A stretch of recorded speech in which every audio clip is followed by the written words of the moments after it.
A prepositional phrase is a group of words that tells where, when, or how. It begins with a preposition and always includes a noun. Look again at the sentence on the board.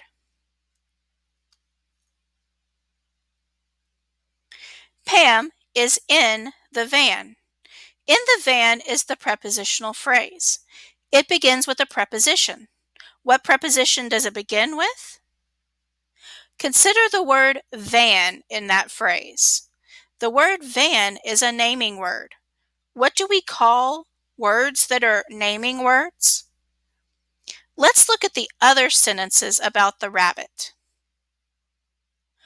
What kind of a word does this sentence end in?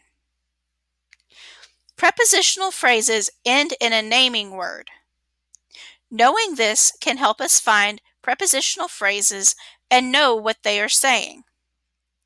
So now let's look at page 89 in the student book.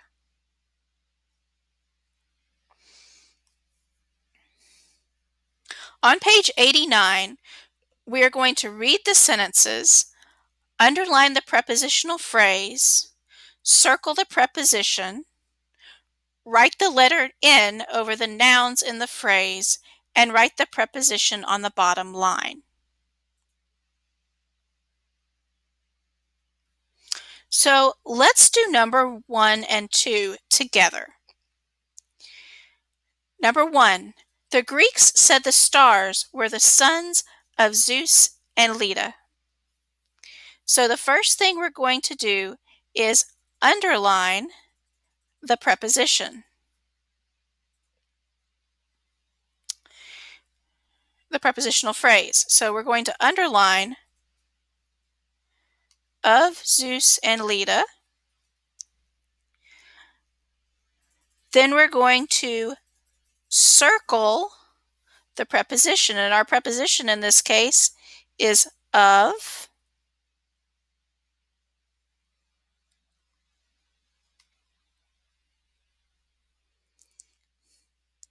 And then we're going to write N over the nouns in the phrase. So we're going to write an N over Zeus and an N over Leda. And then we're going to write our preposition at the bottom of the line.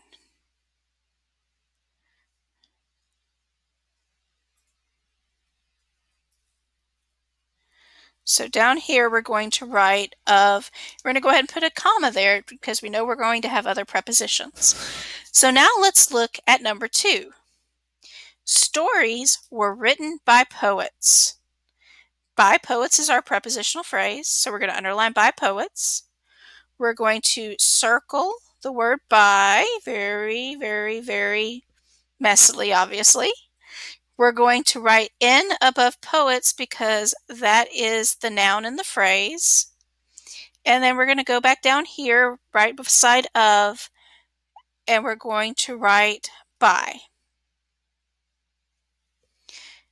Now let's look at number 3. Castor was killed in battle. What is our prepositional phrase in this sentence? Yes, it's in battle. And what is our preposition that we're going to circle? That's right, we're going to circle in, which means that what are we going to write above battle? We're going to write the letter N because that is a noun. And we're going to go down here, and what word are we going to type beside of and by? That's right, we're going to type in. And now let's look at number 4. Pollux wanted Castor by his side. What is our prepositional phrase in that sentence? That's right, by his side. So we're going to underline by his side. What's our preposition that we're going to circle? By, we're going to circle by, that's right. And what nouns are we going to label as nouns? We don't want to label his. His is a possessive pronoun, but we do want to put an N over the word side. And since we circled by, which was our preposition, we're going to come down here and whoop, by is already there, so we don't have to type it again. So now I want you to do the same thing for numbers 5 through 10, and then we're going to go over the answers as a class.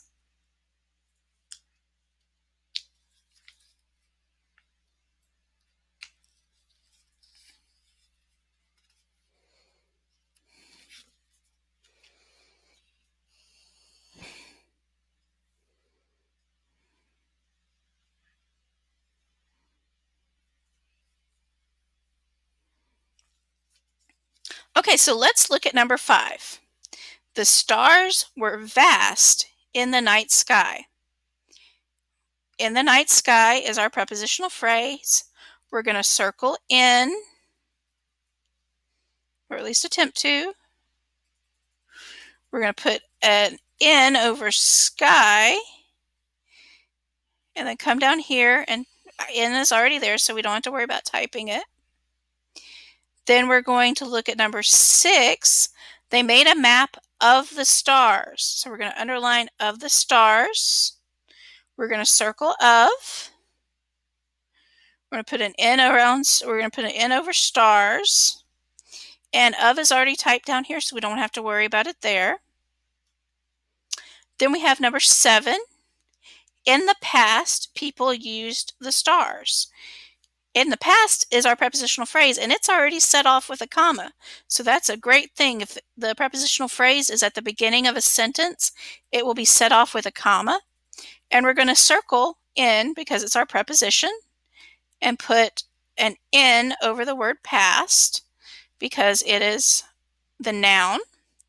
And again, N is already typed down here, so we don't have to type it again. Number 8, Kim sits by a map. By a map is our prepositional phrase that we're going to underline.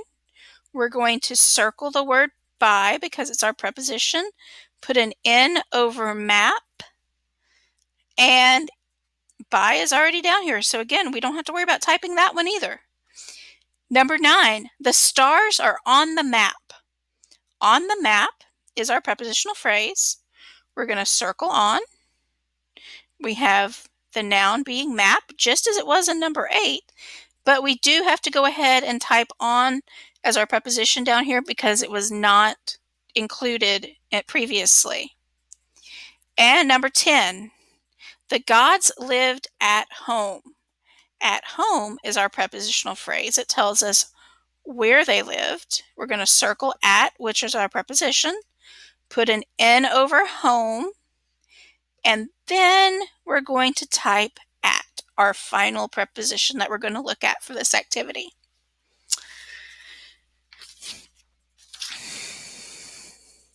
Now, we've been working on phrases and connections between words in single sentences, but let's build on that. Now we're going to look at groups of sentences called paragraphs. In the last unit,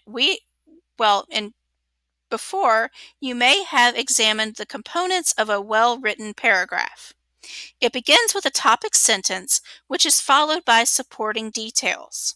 Elaborations add clarity to the supporting details, and the conclusion restates the topic sentence. Supporting details and elaborations have to be connected to each other and the topic sentence. So now let's look at page 90.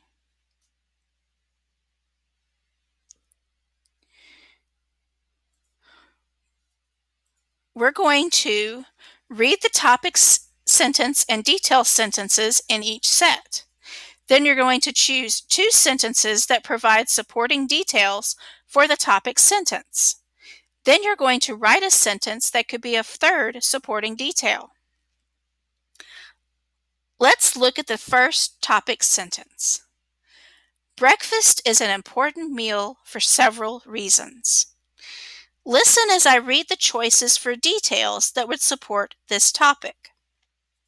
My favorite breakfast is cereal with bananas. Information on my favorite breakfast food has nothing to do with its importance. Dinner is also a very important meal.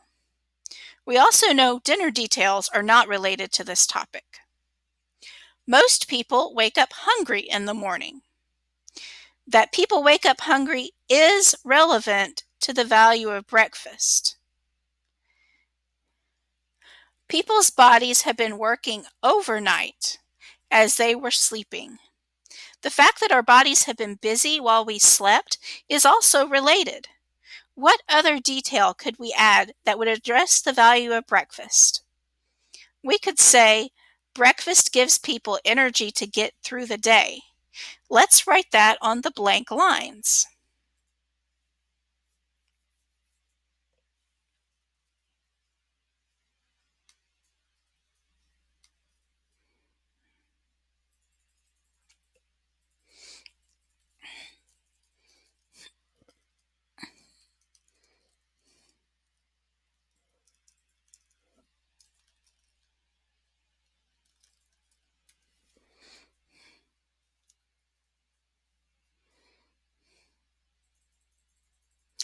Now I want you to complete number 2 and 3. Remember to check with each detail to see if it's related to the topic sentence.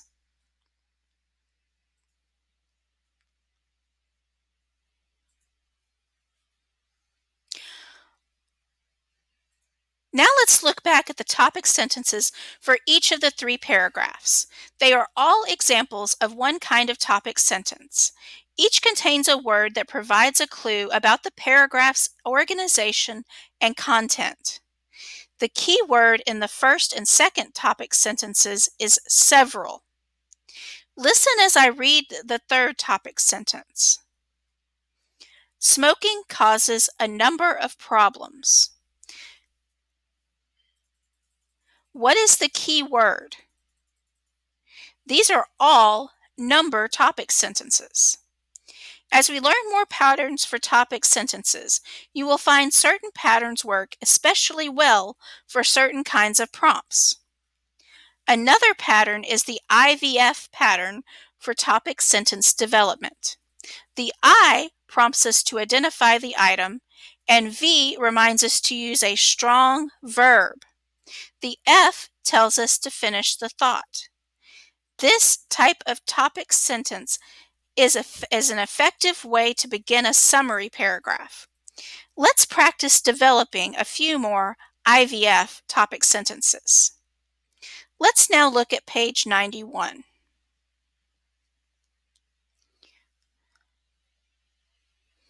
Fill in the missing elements in the IVF topic sentences below. Use the verb bank to choose a different verb for each topic sentence. The first sentence deals with the first unit of this book. We know the item is batty about bats. What is our verb? We need to finish the thought or summarize the overall content of the passage. Since we didn't have a chance to read that passage, I'm going to go ahead and help us out.